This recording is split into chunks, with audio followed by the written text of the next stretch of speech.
अगर कैप्टन अपनी कप्तानी ना कर पाए और टीम के सारे सदस्य बागी हो जाएं तो कप्तान में कहीं ना कहीं कोई कमी है।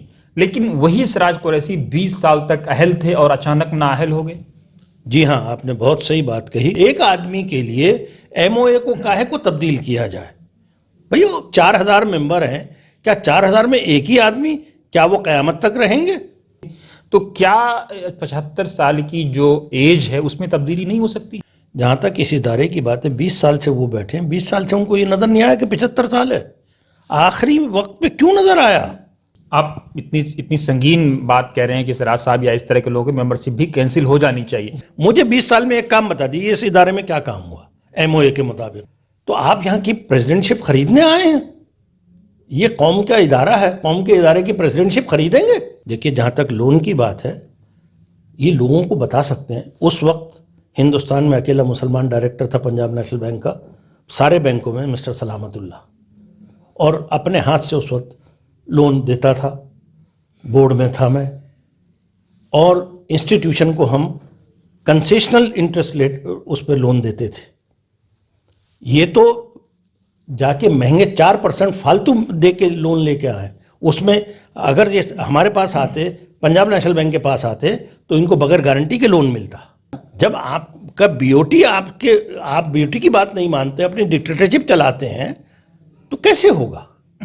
यानी आप कह रहे हैं कि सिराज साहब तानाशाह हैं? बिल्कुल खुले, और 10-100 मिसालें यहाँ पे उनकी तानाशाही की। चीज़ और छन छन की आ रही है, इंटरनल जो आ रही है, कि एक बड़ी तादाद ऐसे लोगों की है जो बगैर प्राइमरी फीस दिए हुए मेंबर बने बैठे हैं, और इस पर काफ़ी सवाल उठ रहा है। शकील उज़्ज़मान अंसारी हो, ये तमाम लोग सवाल उठा रहे हैं कि ऐसे मेंबरों को जाना चाहिए।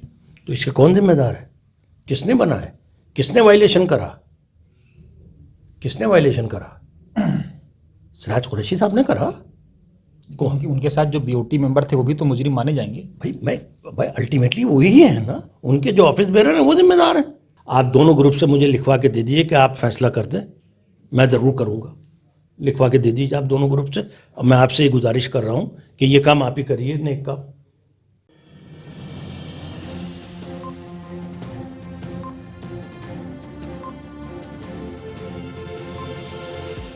झूठ से दूर, खबरों से भरपूर। आप देख रहे हैं वतन समाचार, मैं हूं मोहम्मद अहमद। हमारे साथ बातचीत करने के लिए आज सलामतुल्लाह साहब मौजूद हैं। सलामतुल्लाह साहब का हज कमेटी से लंबे समय से रिश्ता रहा है। इंडिया इस्लामिक कल्चर सेंटर में ये काफ़ी एक्टिव हैं, यहाँ के बहुत ही सीनियर मेंबर हैं।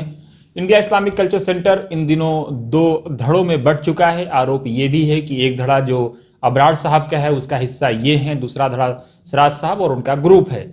उसी पे हम जानने की कोशिश करेंगे। पिछले दिनों एक मीटिंग भी हुई थी जिसमें इन पे ये आरोप लगाया डॉक्टर वारिस ने कि सलामतुल्लाह साहब ने ये चैलेंज किया कि जो कोर्ट में केस लड़े जा रहे हैं उसकी फीस यही बेयर कर रहे हैं, और बहुत सारी चीज़ें हैं, समझने की कोशिश करेंगे। सलामतुल्लाह साहब से खुद चूंकि आज ये मौजूद हैं हमारे साथ बातचीत करने के लिए। सलामतुल्लाह साहब, वतन समाचार में आपका स्वागत है। जी, मैं आपके चैनल का और आपका शुक्रगुजार हूँ कि आपने मुझे ये मौका दिया और मेरा आप इंटरव्यू ले रहे हैं। सलामतुल्लाह साहब, इंडिया इस्लामिक कल्चर सेंटर से आप एक तवील अरसे से जुड़े हुए हैं और समाज की दुनिया में भी आपका एक नाम है। हज कमेटी को एक लंबे समय तक आपने सर्वाइव किया। मेरा पहला सवाल सीधा सीधा ये है कि इंडिया इस्लामिक कल्चर सेंटर जो इस वक्त 2 धड़ों में बढ़ चुका है, क्या आपको नहीं लगता है एज अ सीनियर मेंबर होने के नाते और एक समाज का एक अभिन्न अंग होने के नाते कि इससे समाज को, मुल्क को और इंडिया इस्लामिक कल्चर सेंटर को खास तौर से उसकी साख को धचका लगा है? देखिए, जहाँ तक 2 धड़े की बात है, इसके लिए ज़िम्मेदार मिस्टर सिराज कुरैशी हैं। अगर किसी टीम का कैप्टन अपनी टीम को साथ लेके नहीं चल पाता तो वो नाअहल है और उसको कप्तानी करने का कोई जवाज़ नहीं बनता। मैं उनकी जगह होता, अगर मेरे टीम के लोग अगर मेरा साथ छोड़ देते तो मैं उसी को इस्तीफ़ा दे के यहाँ से हट जाता और कहता कि जिसको चलाना है अपने आप चलाओ। जहाँ तक मुसालिहत की बात है, मुसालिहत किस बात की? अगर आप एमओए का वायलेशन करेंगे और उसके बाद क्या मुसालिहत होगी, तो एमओए का वायलेशन करना इटसेल्फ एक जुर्म है। जो सदर होके इस एमओए का वायलेशन करे उसको 1 सेकंड यहाँ रहने का कोई हक नहीं। सलामतुल्लाह साहब, आप कह रहे हैं कि अगर कैप्टन अपनी कप्तानी ना कर पाए और टीम के सारे सदस्य बागी हो जाएं तो कप्तान में कहीं ना कहीं कोई कमी है, लेकिन वही सिराज कुरैशी 20 साल तक अहल थे और अचानक नाअहल हो गए। जी हाँ, आपने बहुत सही बात कही। 20 साल तक 75 साल के नहीं हुए थे, वो 75 साल के अब हुए हैं और वो आगे, वो तो ताउम्र यहाँ रहना चाहते हैं, तो उनकी टीम नहीं रखना चाहती। और रखे क्यों? एक आदमी के लिए एमओए को काहे को तब्दील किया जाए? भाई वो 4000 मेंबर हैं, क्या 4000 में एक ही आदमी, क्या वो क़यामत तक रहेंगे? क़यामत तक ये इदारा रहेगा इंशाअल्लाह। तो ये लोग आते रहेंगे जाते रहेंगे, किसी एक फर्द वाहिद पे इदारा कभी नहीं चलता है। इदारा अपनी बुनियाद पे, अपने नाम पे, अपने उसूल पे, अपने बाइलास पे चलता है, और जो इनसे नज़र फेरेगा, जो इनकी खिलाफ वर्जी करेगा, वो इदारे के साथ गद्दारी करेगा, और ये इदारे के साथ खुली गद्दारी है। सलामतुल्लाह साहब, एक सवाल अहम ये पैदा होता है कि जो सिराज साहब या उनकी टीम एक आर्गूमेंट ये पेश कर रही है कि साहब भारत के संविधान में भी तब्दीली हुई है, और वक्त वक्त पे आपने भी हज कमेटी के मेंबर चेयरमैन रहे हैं, आपने भी देखा होगा बहुत सारी तब्दीलियां आपके यहाँ भी हुई होंगी, तो क्या 75 साल की जो एज है उसमें तब्दीली नहीं हो सकती?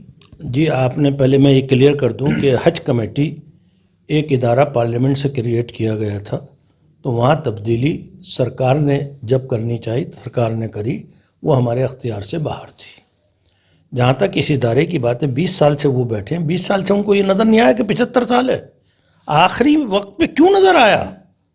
20 साल से पहले क्यों नहीं करी? 5 साल पहले क्यों नहीं करी? 10 साल पहले क्यों नहीं करी? और ये बुजुर्गों ने जब बनाया तो बड़े सोच समझ के बनाया कि भाई जो ऑफिस बेरर हैं वो 75 साल तक रहेंगे। तो इस तरह तो यहाँ कैसे कोई आदमी 100 साल का हो जाए कि जी मैं तो रहूँगा प्रेसिडेंट, तो क्या उस पर कोई यहाँ पे आउटपुट मिलने वाली है उससे? भाई औरों को क्यों नहीं, इसका जवाब चाहिए। औरों को क्यों नहीं मौका मिल रहा, वही क्यों? यानी आपका ये मानना है कि कहीं ना कहीं सिराज साहब या उनकी टीम की नीयत में खोट है? बिल्कुल खरी बात आपने कही, सरासर 100% खोट है। और जो आदमी यहाँ के उसूलों को, मैं फिर दोहरा रहा हूँ, एमओए को नज़रअंदाज करे, उसकी खिलाफ वर्जी करे, उसे तो यहाँ 1 मिनट भी रहने का कोई हक नहीं है। उसकी मेंबरशिप भी कैंसिल हो जानी चाहिए। आप इतनी संगीन बात कह रहे हैं कि सिराज साहब या इस तरह के लोगों की मेंबरशिप भी कैंसिल हो जानी चाहिए। मेरा सवाल ये है कि बीते दिनों हमने अबरार साहब से बात की, कमर साहब भी मौजूद थे और आपके ही एक सीनियर साथी शराफतुल्लाह साहब भी मौजूद थे। उन्होंने कहा कि 75 साल का भी चेंज हो सकता है, लेकिन बहुत सारे कंप्रेहेंसिव चेंज बाई लॉज में या एमओए में नेसेसरी हैं, ज़रूरत है, लेकिन 75 की जो सीरी ब्लड लाइन है उस पर हम लोगों को कोई दिक्कत है। देखिए, हर आदमी की सोच अलग अलग है। किसी की सोच पे, किसी पे हम अख्तियार नहीं रखते। मेरी सोच ये है कि ये 75 से 70 हो जानी चाहिए। नए लोगों को आना चाहिए, नौजवानों को आना चाहिए, वो मेहनत करें, वो काम करें। मुझे 20 साल में एक काम बता दीजिए, इस इदारे में क्या काम हुआ एमओए के मुताबिक? एमओए किस लिए बना था? ये इदारा किस लिए बना था? आप खुद बताइए, कोई है तो आपकी नॉलेज में तो बताइए मुझे अभी कि एक काम ये हुआ है यहाँ। नहीं, वो तो कह रहे हैं कि ये अदारा खंडर था, हमने खंडर से उसको आबाद किया, कब्रिस्तान था, कब्रिस्तान से उसको हमने आबाद किया। देखिए, जब वो यहाँ आए थे स्ट्रक्चर पूरा बन चुका था। उन्होंने बाकायदा 50 लाख रुपए दे के ये कहा कि मुझे तो यूनानिमस प्रेसिडेंट बना दो, तब मैं काम करूँगा यहाँ। तो उन्होंने 50 लाख का डोनेशन दिया था। वो डोनेशन उन्होंने उसमें मेंबर बनाया, क्या करा मैं नहीं कह सकता उसके ऊपर। तो आप यहाँ की प्रेसिडेंटशिप खरीदने आए हैं? ये कौम का इदारा है, कौम के इदारे की प्रेसिडेंटशिप खरीदेंगे? आपका शुरू से ज़हन खराब है। मैं तो कभी भी नहीं कहता कि साहब मुझे प्रेसिडेंटशिप आप दीजिए, मैं 50 लाख रुपए दे रहा हूं। ये तो खिलवाड़ है, इसके साथ खुली खिलवाड़ है इसके साथ। वो तो कह रहे हैं कि साहब जब इदारे को ज़रूरत थी, हमने अपना सब कुछ दांव पे रख के 5 करोड़ रुपया लोन दिया, ये किया वो किया, बहुत सारी चीज़ें की। देखिए, जहाँ तक लोन की बात है, ये लोगों को बता सकते हैं। उस वक्त हिंदुस्तान में अकेला मुसलमान डायरेक्टर था पंजाब नेशनल बैंक का, सारे बैंकों में मिस्टर सलामतुल्लाह, और अपने हाथ से उस वक्त लोन देता था। बोर्ड में था मैं, और इंस्टीट्यूशन को हम कंसेशनल इंटरेस्ट रेट उस पर लोन देते थे।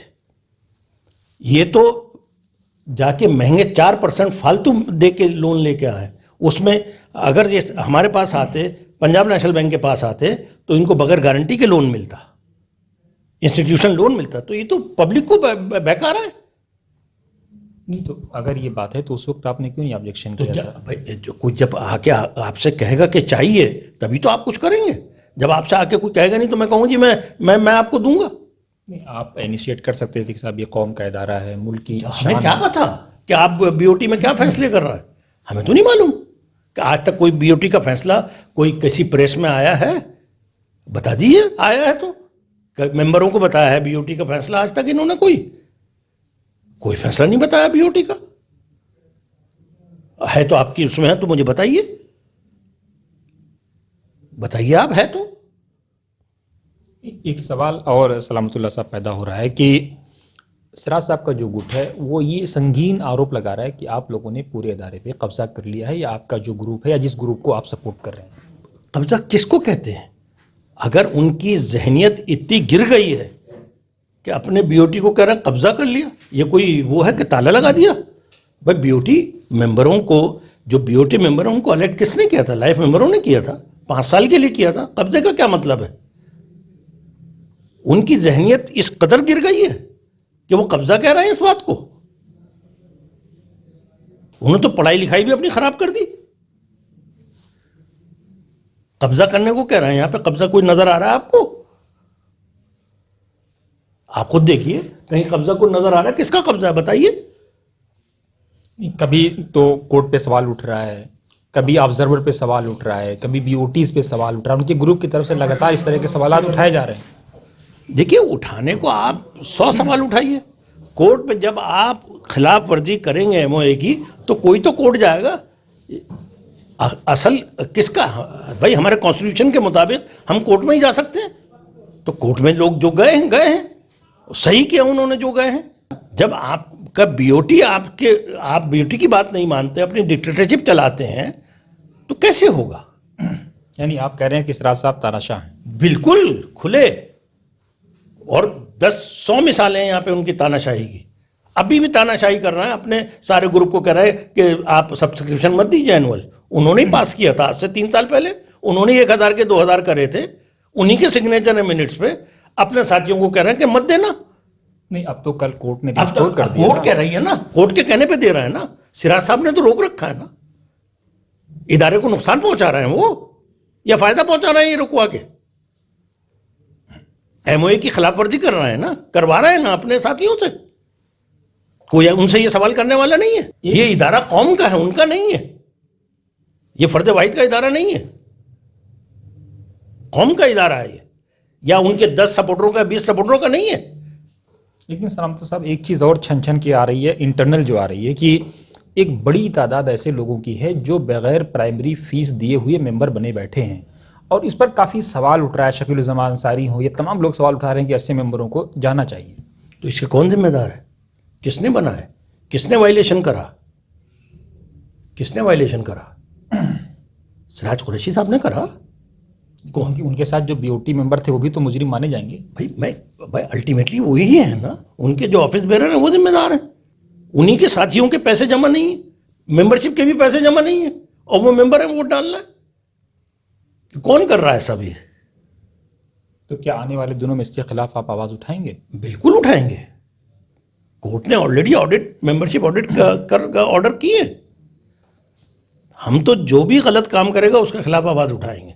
हम किसी फर्द वाहिद के खिलाफ नहीं है, हम उसूलों के खिलाफ हैं कि उसूल की जो भी नाफरमानी करेगा हम उसके खिलाफ आवाज उठाएंगे। इदारे के साथ हैं हम, और इदारे के साथ रहेंगे हम किसी फर्द वाहिद के साथ नहीं रहेंगे। एक आखिरी सवाल की, बीते दिनों एक मीटिंग हुई जिसमें आप पे ये आरोप लगाया गया कि आपने चैलेंज किया कि मैं फीस दे रहा हूँ, मैं कोर्ट में केस कर रहा हूँ, जिसको जो करना है कर दे। डॉक्टर वारिस ने बहुत संगीन आरोप आप पे लगाए। देखिए, वारिस साहब कौन है मैं तो नहीं जानता हूँ उनको, और मैं किसी के इल्ज़ाम लगाने से मैं डरता भी नहीं। मैं अपने अख्तियार रखता हूँ। कोई मेरे पास मदद मांगने आएगा, मैं बिल्कुल मदद करूँगा, आधी रात को मदद करूँगा, हर तरीके से मदद करूँगा। मुझे कोई इसमें परेशानी नहीं, और सच्चाई के लिए मैं हर तरीके से खड़ा हूँ। आप कह रहे हैं कि आप असूलों के साथ हैं, ब्रीफ में बताएं, और आप किसी ग्रुप का पार्ट नहीं हैं, जहां तक आप इस बात को कन्विंस करना चाह रहे हैं। सवाल ये है कि आप दोनों ग्रुपों को बिठा करके कोर्ट से बाहर क्यों नहीं कोई सटल ऐसा रास्ता निकलवा देते जिससे इदारे का पैसा भी बचे, कोर्ट में जो एनर्जी खर्च हो रही है वो भी बचे, और एक स्मूथली एक मोहब्बत की राह निकल जाए। मैं बिल्कुल करने के लिए तैयार हूँ, और आपकी ये जिम्मेदारी लगाता हूँ, आप दोनों ग्रुप से मुझे लिखवा के दे दीजिए कि आप फैसला कर दें, मैं ज़रूर करूँगा। लिखवा के दे दीजिए आप दोनों ग्रुप से, और मैं आपसे ये गुजारिश कर रहा हूँ कि ये काम आप ही करिए, नेक काम, मैं इस पर अमल करूँगा और मैं करके दूंगा। लिखवा के दे दीजिए दोनों से, बैठाने की ज़रूरत ही नहीं है। तो ये थे सलामतुल्लाह साहब, जिनका साफ कहना है कि हम किसी ग्रुप का हिस्सा नहीं हैं।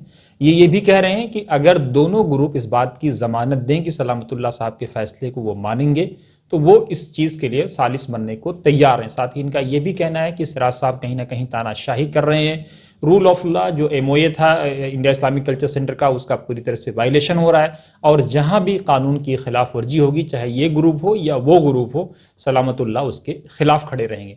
आने वाले दिनों में क्या कुछ एक बात और कहना चाहूँगा, ये बात इस कोर्ट केस से प्रूव हो गई है।